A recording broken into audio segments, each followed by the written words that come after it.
This video is a very important subject. If you, so I'm an ENTP.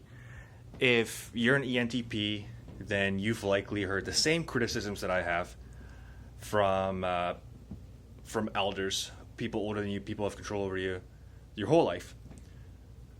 Which is make lists, plan your day, work your plan, and once you've done something, scratch it off your list, move to the next thing, and don't stop until you've finished everything on your list.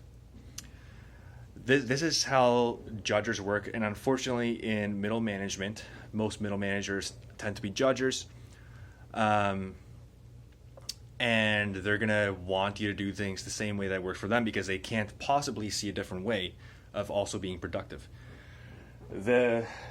So it's important. It's very, but then of course once you get to upper management or to this executive level, you'll see that NTs tend to dominate there. So how do you? And obviously they're not going to get there if they're not able to be productive.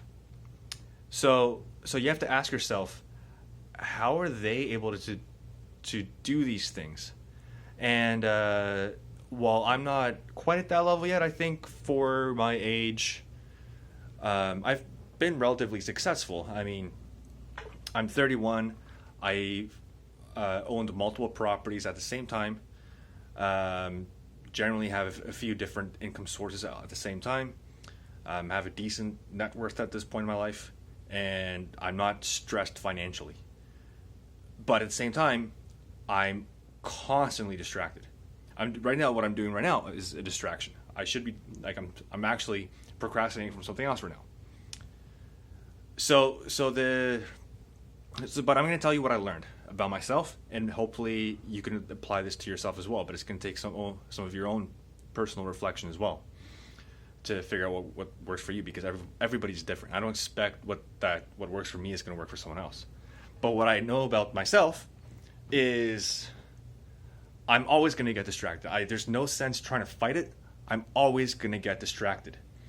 I can willpower myself to sit down and focus for like a maximum of 4 hours, but then I'm drained, like completely drained. So what I've learned is to channel the distraction. And what I mean by that is I know I'm going to get distracted. It's going to happen.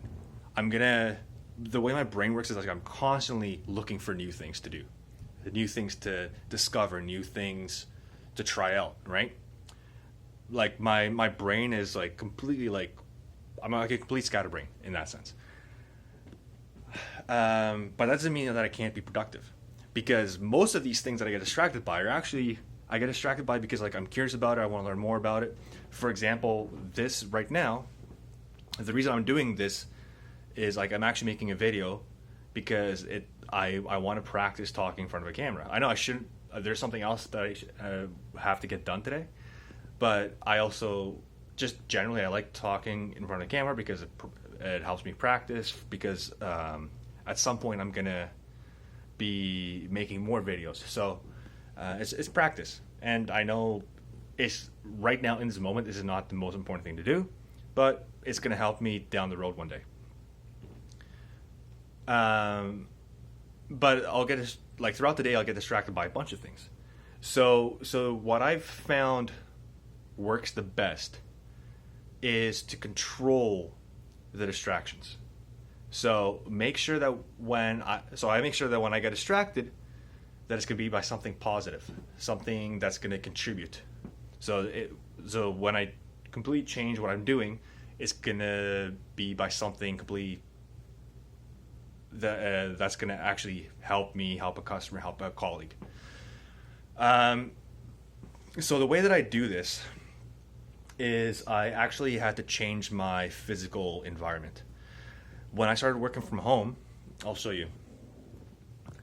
This is my home office, and back here is the living room with a big TV, comfortable couches. When I first started working from home, I had an issue where I'd be working and I look over my shoulder and I see this living room over here, which is a very comfortable place to be. I really enjoy being in the living room. Like, could watch TV for hours, YouTube videos, whatever. And I tell myself, okay, you know what? I know I have to finish these expenses, but I'm just gonna watch TV for like 20 minutes, and I'll come back to it. What happens? I go to the couch, sit down, see a video that I like. It's a lot more interesting than the expenses that I have to get done. So 20 minutes turns into an hour, turns into 2 hours, right? I just wasted 2 hours. So what I did is I got a room divider that physically blocks off the vision, because I realized the only reason that I thought about watching TV, or the only reason I watched TV, was because I thought about watching TV, and the only reason I thought about it was because I saw the TV. So if I didn't see it, none of this would have happened. So the room divider physically blocks it off. If I don't see it, I don't think about it, and I don't waste time on that. So that's the reason that I got it. So I thought I was just going to automatically just be a lot more focused. And to my surprise, which really shouldn't have been a surprise, it didn't make me more focused, but it did make me more productive, because I still found myself getting distracted by things, but they ended up being different things. So that's the key thing to realize about yourself. If you're the type of person who's going to get distracted, you're never going to stop getting distracted by things, but you can control what distracts you, or at the very least, you can control what doesn't distract you. So find the things that are the most disruptive to your productivity, and make sure that those things aren't going to distract you. And then your brain is going to find something else to distract you, but it'll be more positive than like that, for example. So in my case, what I found is I tend to get distracted by my phone a little bit more often. So then what I did is I actually physically moved my phone just to the bedroom, leave it there for the day, for a few hours at least, and then I'll get stuff done. And then when the phone is not there, I find myself getting distracted by phone calls, maybe making a phone call to a customer. Like I think, oh, I want to talk to this person, or I want to talk to that person, or I want to send off this email quickly, or maybe I'll respond to this email that just came through. So I'm still finding ways to be distracted. Or I'll like maybe think of something, some kind of idea that I'm kind of playing around with. I just want to like see if it works or not. A little quick 20-minute experiment.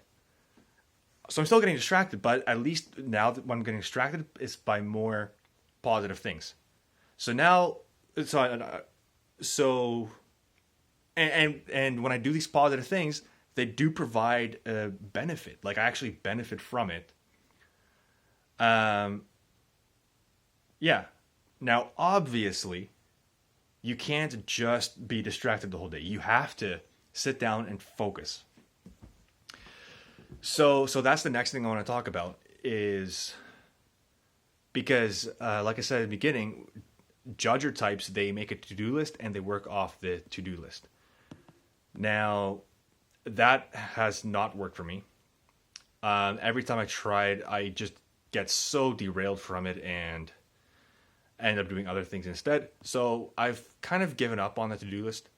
What I do instead is, rather than writing down 15 things that I want to do today, I'll have like 2 or 3 very important things that I want to get done, that I know I have to get done. And if I can only do those 2 or 3 very important things, then I'm happy.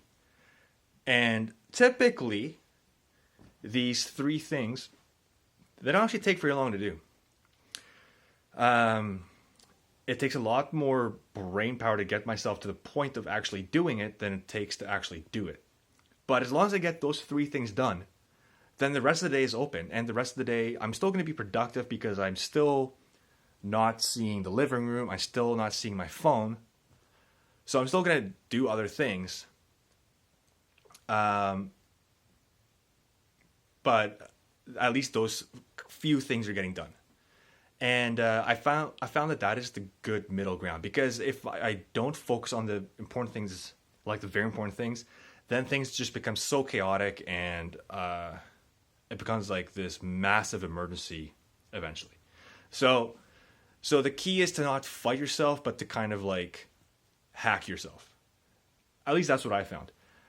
This is actually my fourth time trying to make this video because I keep on finding a different thing that I forgot to talk about. So I think I'm just going to post this video because there's always something else that I think of that could have been beneficial to say as well afterwards. I just want to touch on productivity, right? Because I think it's also important to define what productivity is. Productivity is doing one action that's going to provide tremendous benefit to yourself or to others, like clients, whatever. And I think what we as ENTPs excel at is finding the way to do the least amount of work and get the most results possible. I find judgers, they tend to make themselves busy because they mistake busyness with productivity. So if you look at their to-do list, like a lot of these things aren't that important. There is especially people, I'd say SJs especially, they mistake busyness with productivity. And a lot of these things that they're doing are not actually that important. It's not like you actually get a massive benefit from it. And there's no reason that it's almost like they're trying to over control. So they actually need to embrace the chaos a little bit more, and we need to control a little bit more. But the other secret to know is that like you're never gonna become an SJ. Like you can't change who you are. As an ENTP, you're always going to be distractible. And so as long as you know that and understand that about yourself, realize, okay, this is not going to change. How can I use this as a way to be productive rather than unproductive? But you are going to have to deal with the SI. You are the inferior, introverted sensing stuff. So organization, kind of like paperwork type of task. You're going to have to do that. And you're going to have to find a way that works for you, that doesn't take up an excessive amount of time to get it done, get it off your plate, and then you don't have to think about it anymore. But because if you don't do that, then you end up having tons of bills at the end of the year without having done any bookkeeping, and it becomes a massive emergency, and you actually end up losing money because of it. You annoy everyone around you, and they try to control you, right? Because if you don't control yourself, other people are going to try to control you. So you have to just find a way to do like the absolute minimal, with a minimum amount of effort, just to stay reasonably organized, so that it doesn't become an emergency at the end of the year or every now and then. It's important to understand that the chaos, it's fun to always like think new, but you have to at least control the chaos a little bit. And if you become reasonably good at just controlling the chaos a little bit, you're going to become massively more productive and efficient. It's going to actually free up a lot of time for you to go think of new things, find new things constantly, right? So I think that's good enough. I think hopefully you get the point. This is my fourth time recording this video, so yeah. I think next time I'll actually talk a little bit more about organization as well. But this is good for now.